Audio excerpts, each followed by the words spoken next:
जय श्री राम सभी को। छोटों को ढेर सारा प्यार, बड़ों को दिल से नमस्कार। मैं हूँ श्रेयांश की मम्मी और आप लोगों का एक बार फिर से स्वागत है हमारे यूट्यूब ब्लॉग में। चलो फिर शुरू करते हैं।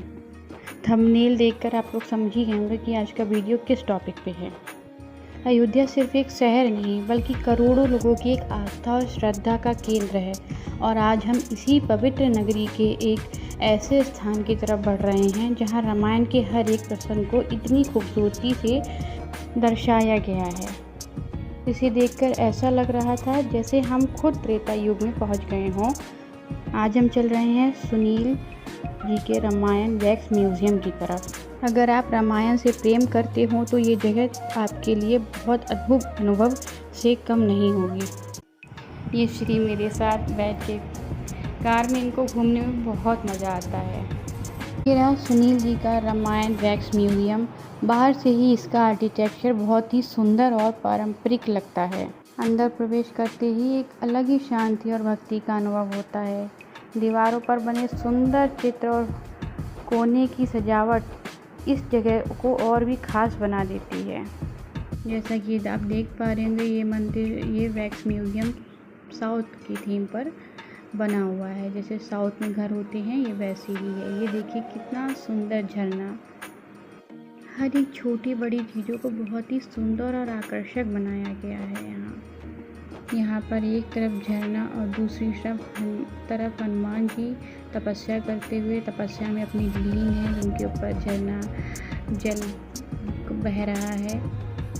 अंदर प्रवेश करते ही भक्ति, शांति और संस्कृति का अद्भुत संगम देखने को मिलता है। यहीं से शुरू होती है मर्यादा पुरुषोत्तम भगवान श्री राम की दिव्य कहानी। पता नहीं वीडियो में आपको कैसा लग रहा होगा, पर ये रियल में सामने से देखने पे एकदम ऐसा लग रहा था जैसे भगवान अभी निकल कर खुद बोलने लगेंगे। इनकी आईब्रो और आईलैशेस रियल बाल से लगाई गई हैं। यहाँ पर सब कुछ वैक्स से है, इसलिए 24 घंटे इसी चलता रहता है। बहुत ही सुंदर सजावट भी यहाँ पर की गई है। ये श्री अपने पापा के साथ हैं। इधर एक राम जी के चरणों में अच्छा दिया जलता रहता है। तो अब है श्री, ये देखिए कितना प्यारा सा झरना बनाया गया है और ये साथ में महर्षि वाल्मीकि जी की कुटिया बनाई गई है और साथ में महर्षि भी बैठकर यहाँ पे तपस्या कर रहे हैं। इन्होंने रामायण जैसे अनेक महाकाव्यों की रचना की है। महर्षि वाल्मीकि जी को भारत का आदि कवि माना जाता है।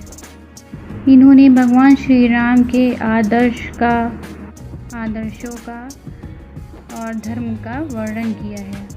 वीडियो को रोक के आप पढ़ भी सकते हैं। और अब बारी है धनुषधारी श्री राम जी और लक्ष्मण जी की झांकी देखने की, जो कि अपने गुरु के साथ हर झांकी के आखिरी में या शुरुआत में उनकी लीलाओं का वर्णन लिखा है। तो आप वीडियो रोक करके पढ़ भी सकते हैं। आप लोगों को पता ही होगा, अयोध्या के महाराज दशरथ के घर भगवान विष्णु ने श्री राम के रूप में जन्म लिया था। उनके जन्म से पूरी अयोध्या खुशियों से भर गई थी। तो अब बारी है राजा दशरथ की झांकी देखने की अपनी तीनों रानियों के साथ। मतलब मैं आपको ऐसे डिस्क्राइब नहीं कर सकती हूँ, लेकिन सामने से देखने से लग रहा था कि कोई ना कोई कभी निकल के या चल के मुझसे बातें करने लगेगा। और अब सीता स्वयंवर की झांकी बहुत ही अद्भुत, बहुत ही प्यारी सीता जी लग रही हैं। मेरा एक बार कहना है कि आप लोग अयोध्या आए तो एक बार वैक्स म्यूज़ियम ज़रूर जाएं। मेरी लाइफ का ये पहला वैक्स म्यूज़ियम है और मुझे ये बहुत बहुत पसंद आया। अब वनवास की बारी आती है। राज तिलक की पूरी तैयारियां हो चुकी थी, लेकिन कैकेयी के 2 वरदानों के कारण श्री राम को पूरे 14 वर्ष तक वनवास मिला। बिना किसी शिकायत के श्री राम ने पिताजी की आज्ञा का पालन किया। यही उनकी मर्यादा थी और इसीलिए उन्हें मर्यादा पुरुषोत्तम श्री राम कहा जाता है। अयोध्या का ये रामायण वैक्स म्यूज़ियम सिर्फ मूर्तियों का संग्रह नहीं है, बल्कि हमारे इतिहास और आस्था को जीवंत रूप में दिखाने वाला एक अद्भुत अनुभव है। हमें भी यहाँ कुछ यादगार पल अपने परिवार के साथ बिताकर बहुत अच्छा लगा। ये सीता जी, लक्ष्मण जी और श्री राम जी वनवास की तरफ जाते हुए। मूर्तियों के अलावा यहाँ पर बाकी चीज़ों पर भी बहुत ही बारीकी से काम किया गया। आप देख सकते हैं ये फर्श पर आप लोगों को लग रहा होगा कि ये घास है, पर ये सिर्फ पेंट है। ये लक्ष्मण जी, इनकी आधी आंखें खुली हैं क्योंकि उन्होंने तब ये प्रतिज्ञा ली थी कि श्री राम के साथ वनवास जाने पर ये कभी सोएंगे नहीं। मतलब सुनील जी ने इनकी बॉडी पर पसीना, रियल आइस, इन पर भी बहुत ही बारीकी से बहुत ही सुंदर काम किया है। लक्ष्मण जी और राम जी ध्यान करते हुए। श्री को भी यहाँ बहुत मज़ा आ रहा था, वो भी हर एक चीज़ को बहुत ही ध्यान से देख रहा था। श्री की क्रॉलिंग में उसकी खुशी देख सकते हैं। अभी कितने छोटे हैं श्री, लेकिन इनको बाहर घूमने में बहुत मज़ा आता है। अब सीता और राम जी का निजी समय यह एक दूसरे के प्रति प्यार और सम्मान को दर्शाता है। कितना ही सुंदर दृश्य लग रहा है। आप फर्श पर देख सकते हैं कि कितनी अच्छी कलाकारी है, जो कि लगता है कि रियल घास है, पर ऐसा नहीं है। मैंने अपने वीडियो के माध्यम से आप लोगों को यहाँ की हर एक छोटी छोटी डिटेलिंग दिखाने की पूरी कोशिश की है। ये वनवास में माता सीता की कुटिया और हिरन बैठे हुए हैं। आप लोग अपना प्यार ऐसे ही बनाए रखिए और मेरा साथ दीजिए, ताकि मैं आप लोगों के साथ ऐसे ही बहुत ही प्यारी प्यारी वीडियोस ला सकूं। ये राम जी के साथ सीता जी बैठी हुई मुझे इतना पसंद आ रहा था कि मैं इनकी बार बार क्लिप ले रही थी। यह पंचवटी है, यहाँ पर हम लोगों ने भी कुछ फ़ोटोज़ क्लिक करवाए। मेरा तो मन था इस कुटिया के अंदर जाकर एक बार देखूं, पर अलाउ नहीं है यहाँ पे। और वह बारी है जटायु और रावण की झांकी की। इसमें रावण को मैंने जब सामने से देखा तो मुझे बहुत डर लग रहा था। अब देखिएगा रावण को भी कितनी बारीकी से बनाया गया है। इनके हाथों की नसें, स्वेटिंग, हर चीज़ कितनी बारीकी से दिखाई गई है। मैं आपको जूम करके दिखाऊंगी भी।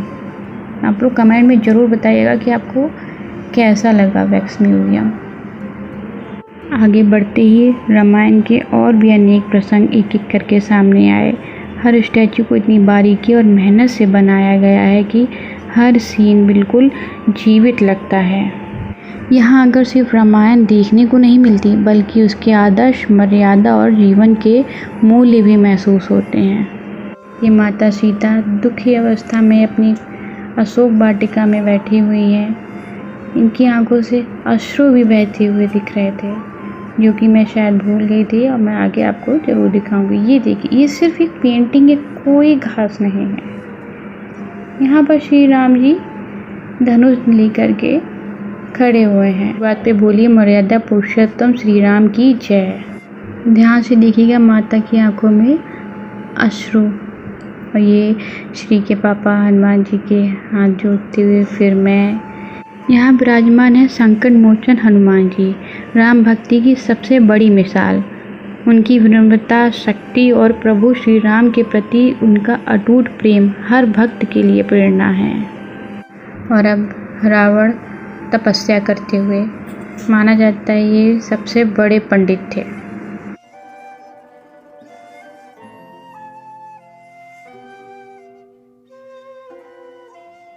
जब भी हनुमान जी का दर्शन होता है, मन से बस एक ही आवाज़ निकलती है, जय बजरंगबली।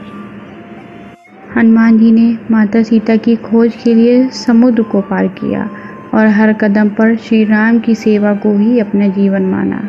उनकी भक्ति हमें सिखाती है कि सच्चे प्रेम में सिर्फ समर्पण होता है।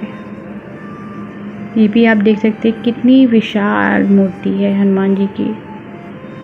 ये है हनुमान जी का एक और स्वरूप। आप लोग कमेंट में बताइए इन तीनों हनुमान जी में से आपको कौन से हनुमान जी सबसे प्रिय लगे। वैसे तो बाबा का हर रूप ही निराला है। बचपन से ही मैं और मेरी बहन हनुमान जी को बहुत मानते हैं, क्योंकि हम लोगों को भूतों से बहुत डर लगता था, तो हम लोग हमेशा हनुमान चालीसा रात में पढ़कर ही सोते थे। यहाँ पर एयर कंडीशनर को भी ऐसे रंगा गया है कि मानो सीन पर एक दृश्य का ही पार्ट हो। भगवान श्री राम अपने वानों के साथ समुद्र को पार करते हुए, माता सीता एक बार और अपनी कुटिया में श्री राम प्रभु जी का इंतजार करते हुए। इन कलाकृतियों को देखकर ऐसा लगता है जैसे रामायण के पात्र हमारे सामने ही जीवित हो गए हों, और मूर्ति में इतनी बारीकी और मेहनत है कि नज़र हटाना मुश्किल ही हो जा रहा है। हर झलकियों को दिखाने के लिए मेरी पूरी कोशिश यही रहती है कि मैं कितनी अच्छे से आपको दिखा पाऊँ, और ये वीडियो मैं आपके साथ अच्छी से शेयर कर पाती हूँ या बना पाती हूँ। इसमें श्री के पापा का बहुत बड़ा हाथ है, क्योंकि जब भी मैं वीडियो बनाती हूँ तो श्री को वही संभालते हैं, ताकि मैं अच्छे से वीडियो बना पाऊँ और आप लोगों को अच्छे से दिखा पाऊँ। ये श्री राम जी के 2 बच्चे लव कुश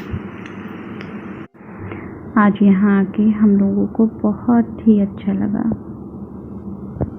आप लोग बताइएगा वीडियो कैसी लगी। और लास्ट में ये कुछ भगवान जी की तस्वीरें हैं। अगर आप लोग इन भगवान के नाम को जानते हैं तो कृपया मुझे कमेंट में ज़रूर बताएं, क्योंकि इनमें से कुछ भगवान जी के नाम मैं नहीं जानती हूँ। तो मैंने सोचा क्यों ना मैं आप लोगों से ही पूछूं। आप लोग कमेंट में ज़रूर बताइएगा। और लास्ट में कुछ मेमोरीज आपसे शेयर करती हूँ। ये श्री की वैक्स म्यूज़ियम के बाहर की कुछ मस्ती। इसको बहुत मज़ा आता है घूमने में। ये रात का टाइम हो गया तो जब लाइट जली थी तब का ये व्यू है। बताइएगा ज़रूर कि आपको म्यूज़ियम कैसा लगा, और अब जब आप आएंगे तो यहाँ जाएंगे या नहीं। और अब घर जाते हुए हम लोगों ने बाहरी डिनर किया था, और श्री पहली बार फूड टेबल पे बैठे हैं। मैंने अच्छे से खाना खा पाया। अब घर जाते हुए कृपया आप लोगों को ये वीडियो पसंद आई हो तो प्लीज़ ज़्यादा से ज़्यादा share and like and subscribe कीजिएगा। ये अयोध्या से फैज़ाबाद जाते हुए मार्ग है।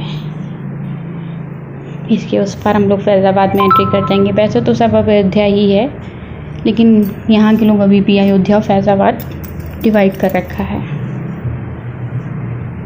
ज़रूर बताइएगा ये वीडियो आपको कैसी लगी। Thank you very much.